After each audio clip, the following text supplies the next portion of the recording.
Hi అండి, ఈరోజు వంకాయ పప్పు చేసుకుందాం. వంకాయ టమాటా వేసి పప్పు బాగుంటుంది. బ్రింజల్ టమాటా పప్పు. దానికి ఫస్ట్ ఆయిల్ వేసుకోవాలి.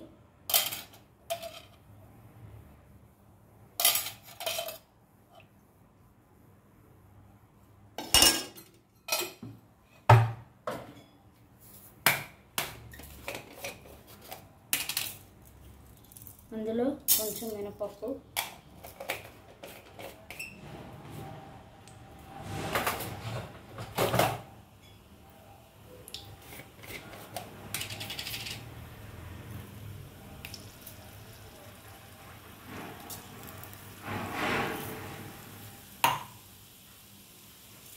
జీరా,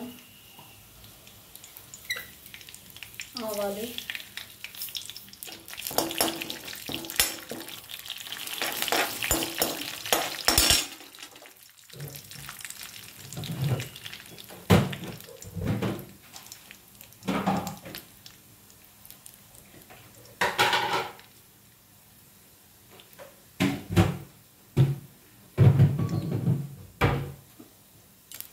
రెడ్ చిల్లీ,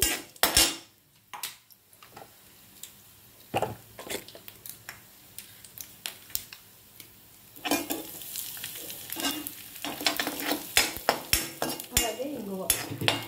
అన్నీ ఒక పావు స్పూన్ చాలండి. మినపప్పు, అలాగే గార్లిక్ వేసుకోవాలి. సన్నగా కట్ చేసిన గార్లిక్ ఒక 5-6 రెబ్బలు అయితే సరిపోద్ది. బాగా వేగాలి. పోపు అన్నీ కూడా పావు స్పూన్ వేసుకోండి, సరిపోతుంది. ఆవాల మరకు కొంచెం ఎక్కువ, ఒక 30 స్పూన్ వేసుకుంటే సరిపోద్ది. ఆవాలు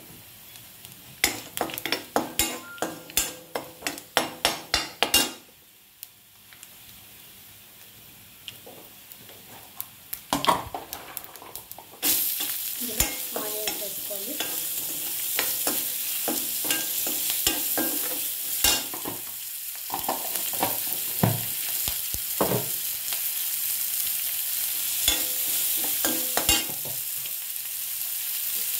వేగాక బ్రింజల్,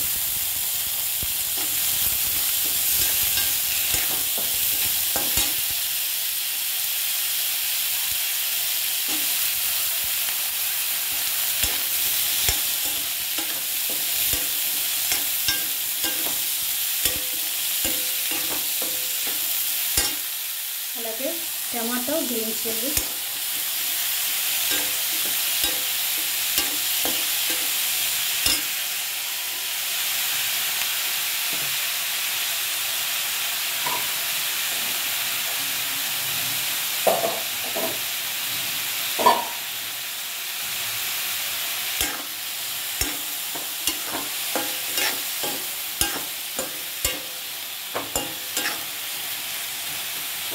వేగాక ఇందులో వాటర్ పోసి మెత్తగా ఉడికించుకోవాలి.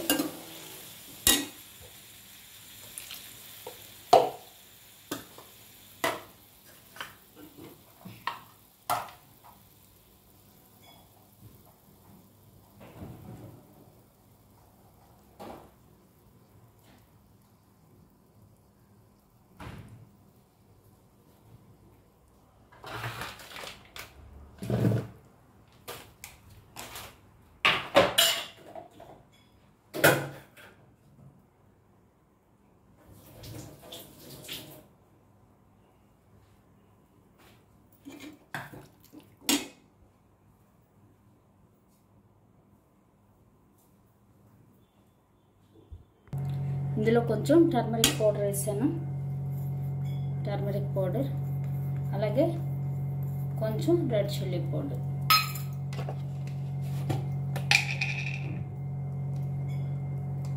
ఆల్రెడీ వేసాను నేను, మీకు చూపించడం కోసం మళ్ళీ వేస్తాను. ఒక పావు స్పూన్, వీడియో ఆన్ చేయడం మర్చిపోయాను, అందుకని కొంచెం వేసాను. అలాగే సాల్ట్ వేసి మెత్తగా ఉడికించుకోవాలి.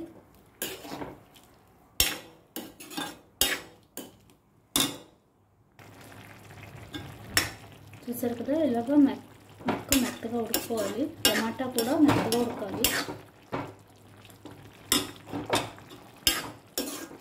ఉడికే వరకు ఉడికించుకోవాలి.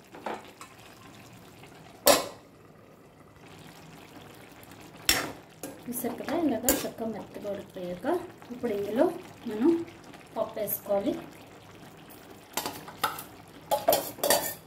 ఆల్రెడీ బాయిల్ చేసి పెట్టుకున్న కందిపప్పు అండి. ఇది తూర్ దాల్, మన ఇష్టం ఎంత క్వాంటిటీ కావాలో అంత క్వాంటిటీ. కుక్కర్లో పెట్టేసి ఉడికిచ్చేసుకోవాలి. దాంతోపాటే మన టమాటా, వంకాయ అవి కూడా వేసి ఉడికిచ్చేసుకోవచ్చు, కానీ అది బాగా మెత్తగా ఉడికిపోద్ది.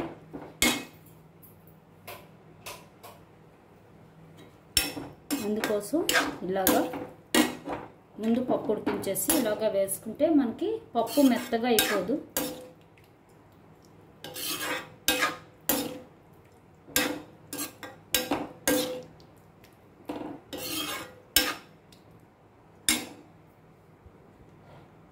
చూసారు కదా, ఇప్పుడు ఆయిల్లో పెట్టి ఉడికించి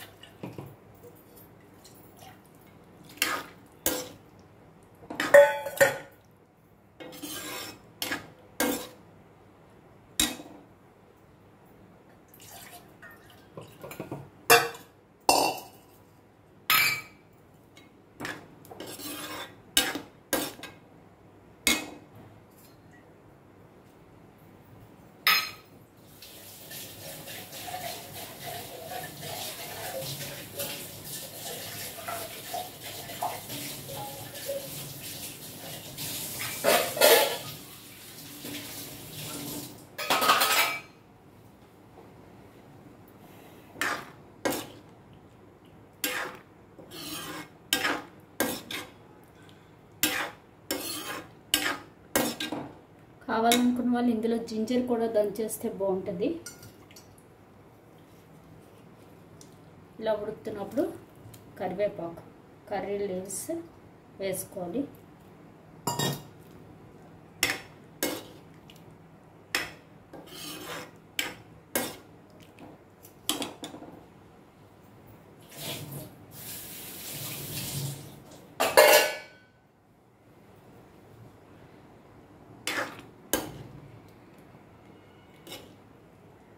బాగా ఉడకనిచ్చి ఆఫ్ చేయడమే.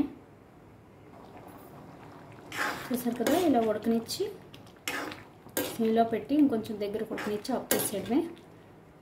ఇంకా పలచగా కావాలంటే కట్ చేసుకోవచ్చండి, కానీ ఇలాగా ఇంకా గట్టిగానే తింటారు మా ఇంట్లో అయితే. కానీ ఇలా మసాలా పప్పుకి ఎప్పుడు కూడా కొంచెం పలచగానే బాగుంటుంది. ఇంగు వేసి పప్పులకి కొంచెం గట్టిగా బాగుంటుంది. అంటే ఒట్టి ఇంగువే వేస్తాం, అందులో వెల్లుల్లిపాయ అది వేయం కదా దానికి.